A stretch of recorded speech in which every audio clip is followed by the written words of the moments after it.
ఓం శ్రీ మాత్రే నమః. అందరికీ నమస్కారం అండి. శివశక్తి ఛానల్కి స్వాగతం ఫ్రెండ్స్. మీలో ఎవరైనా మన ఛానల్ని కొత్తగా చూసినట్లయితే లైక్ చేసి సబ్స్క్రైబ్ చేసుకోండి. మరియు పక్కనే ఉన్న గంట సింబల్ని యాక్టివేట్ చేసుకోవడం ద్వారా మనం పెట్టే వీడియోస్ నోటిఫికేషన్ ద్వారా వస్తాయి.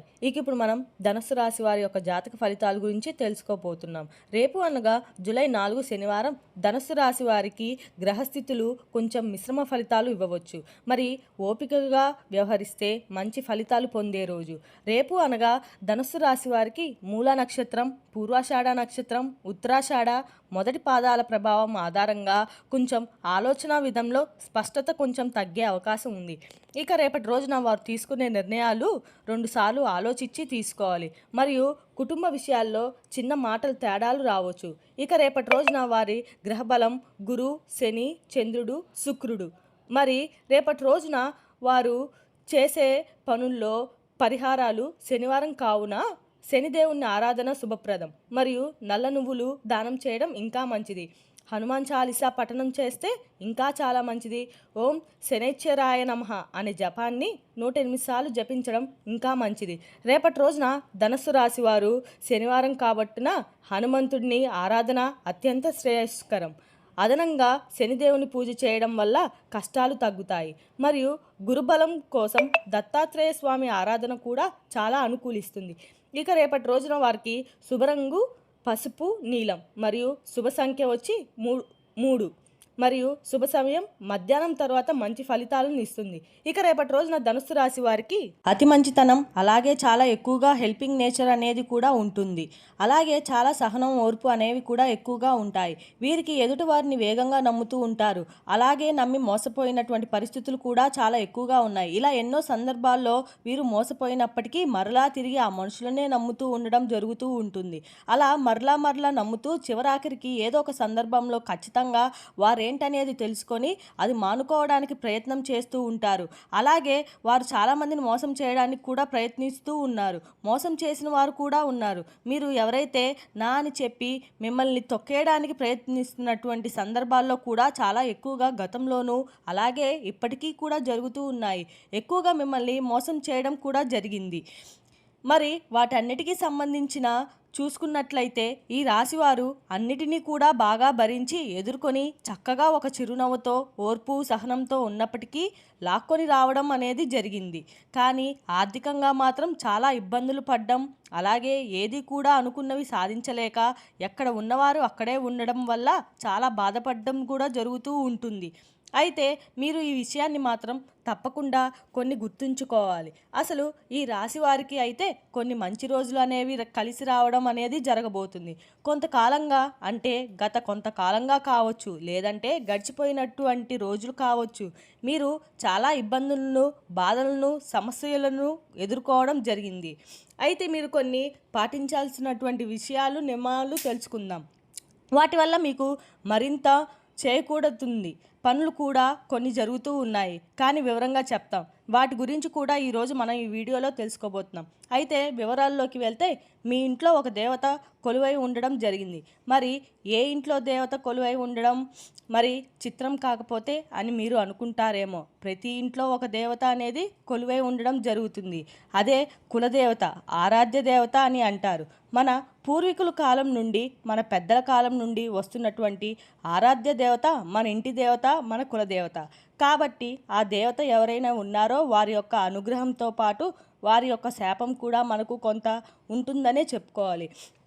అంటే ఎవరైతే ఆ తల్లిని విమర్శించారో, ఎవరైతే మర్చిపోయారో అటువంటి వారికి ఆమె అనుగ్రహం ఏ విధంగా అయితే ఉంటుందో ఆమె యొక్క శాపం, కోపం కూడా ఉంటుందని తెలుసుకోండి. కాబట్టి మీరు కొన్ని విషయాలను ఆమె గురించి తెలుసుకొని ఆమెకు చేయాల్సినటువంటి పూజలు, అలాగే ఆమె ఏ విధంగా మీరు ప్రతిరోజు కూడా కొలుచుకుంటూ ఉండాలి, ఇటువంటి విషయాలను మీరు తెలుసుకుంటే కనుక మీ జీవితంలో తిరుగు అనేది ఉండదండి. కాబట్టి మీరు కొన్ని విషయాల్లో పొరపాట్లు చేస్తూ ఉన్నారు, కొన్ని తప్పులు అనేవి చేస్తూ ఉన్నారు. అటువంటి తప్పులు, పొరపాట్లు ఇక నుండి మీరు చేయకుండా జాగ్రత్తగా ఉండాల్సినటువంటి విషయాలు కూడా తెలుసుకొని సరిదిద్దుకునేటువంటి ప్రయత్నాన్ని కూడా ఈ రోజు నుండే మొదలు పెట్టండి. అయితే ఆ దేవత యొక్క అనుగ్రహం అనేది మీపై చాలా ప్రేమగా ఉంటుంది. కోపం వల్ల మీకు ఖచ్చితంగా కొన్ని విఘ్నాలు ఎదురై ఉంటాయి. అలాగే మీరు అనుకున్నది సాధించకుండా ముందుకు వెళ్లకుండా ఆగిపోవడం జరుగుతుంది. విషయాలు సాధించాలని చెప్పి మీరు అనుకున్నట్లయితే కనుక మీరు తప్పకుండా ఈరోజు ఈ వివరణ అంతా కూడా పాటించి చక్కగా మీ జీవితాన్ని ఆనందభరితం చేసుకోండి. మరియు మీరు తెలుసుకున్నటువంటి పాటించాల్సినటువంటి నియమాలు ఏమిటో కూడా ఈరోజు మనం ఈ వీడియో ద్వారా తెలుసుకుందాం. ఒక దేవత యొక్క అనుగ్రహం శాపం అనేది ఉందని చెప్పి సాక్ష్యం ఎలా ఉంటుందనేది తెలుసుకోండి. అలాగే ఆ దేవత యొక్క శాపం కూడా మీపై అలాగే ఉందని తెలుసుకోండి.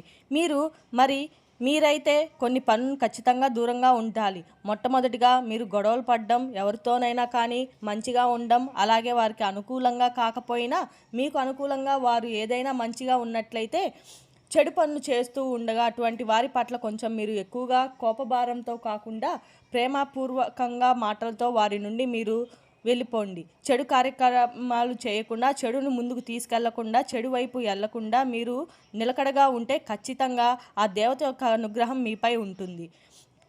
మీపై తగ్గుముఖం పడుతుంది. అంటే ఎవరికైనా మీకు చెడు తలపెట్టాలని చెప్పి చూసినా మీ ఎదుట వ్యక్తులను చెడు తలంపు చేసేటటువంటి విధంగా మీ ప్రవర్తన ఉండకూడదు అని అర్థం ఉంటే చాలు అని చెప్పి ఉంటారు. కానీ మనం ఎంత ఓర్పుగా సహనంగా ఉన్నాము అంటే మనకు వచ్చేటువంటి జీవితం అనేది కూడా అంతే ఆనందంగా ఉంటుంది. అలాగే ఎవరైతే గర్భిణీ స్త్రీలు కానీ, చిన్నపిల్లలు కానీ, ఆడవారు కానీ ఉంటారో మరి అటువంటి వారిని కూడా మీరు ఇబ్బంది పెట్టేటువంటి చర్యలు అస్సలు చేయకండి. అలాగే మీరు వీలైనంత వరకు నాగదేవత యొక్క ఆరాధన చేసుకోవడం చాలా మంచిది. అంటే మీరు ఎప్పుడైనా నాగదేవత యొక్క ఆరాధన చేస్తారో ఆ సమయంలో కూడా చాలా నిష్టగా, నియమంగా పూజలు అనేవి చేయవలసి ఉంటుంది. అలా చేయడం వల్ల మీపై ఉన్న నాగదోషాలు కానీ, సర్పదోషాలు ఇటువన్నిటివి కూడా ప్రతి మనిషికి ఉంటాయండి. అంటే తెలియక చేసేటువంటి కొన్ని దోషాలు, తప్పులు ఈ జన్మలోని కాకపోయినా పూర్వజన్మలో ఉన్నటువంటి మనకు తెలియక చేసినటువంటి తప్పులు ఉంటాయి కదా, అవన్నీ మనపై తెలియకుండానే మనపై ప్రభావం చూపిస్తూ ఉంటాయి అన్నమాట. కాబట్టి తప్పకుండా దీనికోసం నాగదోషాలు ఇటువంటివి ఉంటాయి కాబట్టి వాటి వల్ల ఎంతో ఎదుర్కొనేటువంటి సమస్యలు, పరిస్థితులు ఎదుర్కొంటూ మనకు అర్థం కాక చిక్కుకుంటూ ఉంటాం. వాటిలో ఈ కుజదోషాలు, నాగదోషాలు, సర్పదోషాలు మీపై ఉన్నట్లయితే నాగదేవత యొక్క శాపం కూడా మీపై ఉన్నట్లే అని తెలుసుకోండి. కాబట్టి మీకు కుదిరితే ఆదివారం కానీ, మంగళవారం నాడు కానీ నాగదేవతలను పూజించడం, పుట్టలో పాలు పోయడం, నాగదేవతలకు చెందినటువంటి బెల్లం అలాగే నువ్వులు కలిపినటువంటి నైవేద్యాన్ని నివేదించడం ఇటువంటివి చేయడం వల్ల ఖచ్చితంగా మీపై ఉన్నటువంటి కుజదోషాలు, నాగదోషాలు, సర్పదోషాలు ఇవన్నీ కూడా తొలగిపోతాయి. అలాగే మీరు చేయవలసినటువంటి మరొక ముఖ్యమైనది ఏమిటంటే ప్రతి మంగళవారం కూడా సుబ్రహ్మణ్యేశ్వర స్వామి వారిని పూజించడం చాలా ఉత్తమం. మీరు కనుక కుదిరితే కనీసం నెలకు ఒక్కసారైనా సుబ్రహ్మణ్యేశ్వర స్వామిని ఆరాధించడం వల్ల పనులన్నీ కూడా తప్పకుండా జరుగుతాయి. అలాగే మీకు ఏదైనా పనుల్లో ఆటంకాలు ఏర్పడితే ఆ ఆటంకాలు కూడా మీ నుండి శాశ్వతంగా దూరం అవుతాయి. ఇక ఇలాగే మీ జీవితాన్ని, జాతక ఫలితాలను చూసినట్లయితే మీరు తప్పకుండా మీ ఇంట్లో దాగి ఉన్నటువంటి ఒక శక్తిని బయటకు రాబోతుందని తెలుసుకోండి. మరి ఆ శక్తి ఎవరు అనేది తెలుసుకుంటే నిజంగా మీరు ఆశ్చర్యపోతారు. మన ఇంట్లో కులమైనటువంటి శక్తి ఎలా ఉంటుందో ప్రతికూలమైనటువంటి ఒక శక్తి బయటకు రావాలంటే ముఖ్యంగా మరికొన్ని నియమాలను పాటించాలి. ఇది కూడా జాగ్రత్తగా వినండి. ఈ వివరంగా తెలుసుకోండి. ఇంటి గుమ్మం ముందు అలికి ముగ్గులు పెట్టుకుంటూ ఆగమనం చేసుకుంటూ తన యొక్క అనేది పచ్చగా నిండుగా ఉండాలి. దేవుడి మాటలు ఎప్పుడూ కూడా నిండుగా ఉండాలి. ఆ విధంగా ఉండడం వల్ల దుష్టశక్తులు ఏవైతే ఉంటాయో అవన్నీ కూడా బయటకు వెళ్ళిపోతాయి. మన కష్టాలు, సమస్యలు ఇవన్నీ కూడా తగ్గుముఖం పడతాయి. మనకు తెలియకుండానే మనం ఎక్కడి నుండి వెళ్ళి కాలు కూడా కనీసం కడుక్కోకుండా ఇంట్లోకి వెళ్ళిపోయే వాళ్ళు చాలామంది ఉంటారు. అంతే వారికి ఉన్నట్లయితే బిజీ లైఫ్ని పట్టించుకోకుండా ఏముందిలే అన్నట్లుగా కొంతమంది పట్టించుకోరండి. కానీ అలాంటి వాళ్ళు వస్తున్నప్పుడు ఆచారాలు, సాంప్రదాయాలు అవన్నీ కూడా మనం తప్పకుండా పాటించాలి. అంటే పెద్దల మాట పెరుగన్నం మూట అంటారు కదా, వారికి తెలిసిన విషయాలన్నీ కూడా ఏది కూడా తప్పు కాదు. కాబట్టి వారి సాంప్రదాయాలు అన్నీ కూడా వాస్తవం. కాబట్టి మనకు తెలియకుండానే మనమే ప్రతికూలమైనటువంటి శక్తులు ఇంట్లోకి ఆహ్వానిస్తున్నాం వారు అవుతున్నాం. చాలా విషయాల్లో కొంచెం నెగ్లిజెన్సీ అనేది పనికిరాదన్నమాట. అలాగే ఈ విషయం కూడా చూడండి, ఇల్లంతా కూడా ఎప్పుడూ శుభ్రంగా ఉంచుకోవాలి.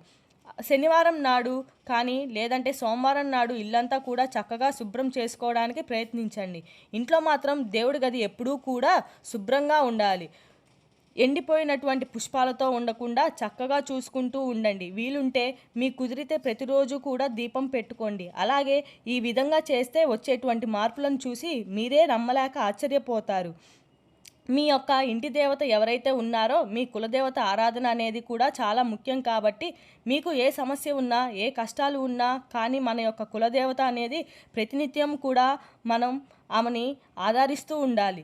మేమేమి పూజలు చేయకుండా కనీసం ఆమె గురించి కూడా ఆమె నామస్మరణం కూడా చేయకుండా మాపై చూడాలి అంటే ఆమె చూడదు అనుకుంటున్నారేమో. చాలా వరకు కూడా చూసినట్లయితే కానీ లేదంటే మన పూర్వీకులు పితృదేవతలను కూడా వారు చనిపోయిన తర్వాత కూడా వారి యొక్క అనుగ్రహం అనేది అలాగే వారి యొక్క శాపం అనేది మనపై ఉంటుందన్నమాట. కాబట్టి అటువంటి వారి యొక్క అనుగ్రహం శాపం ఏ విధంగా అయితే ఉంటుందో వారు పూజించినటువంటి మన ఇంటి కులదేవత ఎవరైతే ఉన్నారో వారి యొక్క అనుగ్రహం అలాగే వారి యొక్క శాపభావాలు అనేవి కూడా మనపై ఉంటాయండి. కాబట్టి ఆ విధంగా మనం ఆ దేవతలను అమావాస్య నాడు తర్పణాలు విడుస్తూ దేవతలకు సంబంధించినట్టు పూజలు చేయించుకుంటామో అలాగే తప్పనిసరి మన తాత ముత్తాతల కాలం నుండి అలాగే మన యొక్క కులానికి సంబంధించినటువంటి దేవతను విస్మరించడం వల్ల కూడా మనకు వచ్చేటువంటి కష్ట నష్టాలు అలాగే మనం అన్ని విషయాల్లోనూ తోడుగా ఉంటుంది. కాకపోతే ఏంటంటే నేను ఉన్నాను, నన్ను తెలుసుకొని నన్ను ఆరాధిస్తే మరింత ఎక్కువగా మీ జీవితం అనేది ఆనందంగా సంతోషంగా ముందుకు సాగిపోతుంది. మనకు అన్ని విధాలుగా కూడా ఎన్నో రకాల సూచన సంకేతాలు తెలియజేస్తూ ఉంటుంది.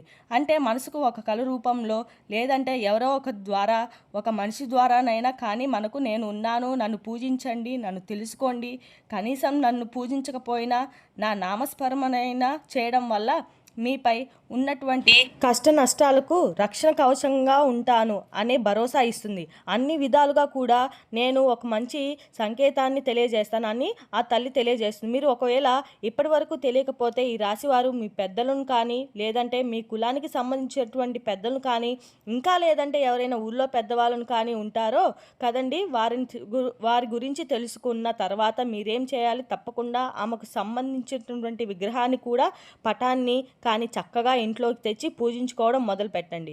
ఒకవేళ అది కూడా కుదరకపోతే ఆమె గురించి నామస్మరణమైనా చేసుకుంటూ ప్రతినిత్యం ఇలా మీరు ఎప్పుడైతే స్టార్ట్ చేస్తారో ఒకవేళ తెలుసుకొని స్టార్ట్ చేసి చూడండి. ముందు రోజుల్లో మీ జీవితం అనేది ఎలా మారిపోతుందో అన్నమాట. ఇలా రోజు అంటే మీపై ఉన్న బాధలు నష్టాలు అన్నీ తొలగిపోయి మంచి రోజులు మొదలవుతాయి. ఇక రేపటి రోజున మనకి మరిన్ని వీడియోస్ కోసం లైక్ చేసి సబ్స్క్రైబ్ చేయండి.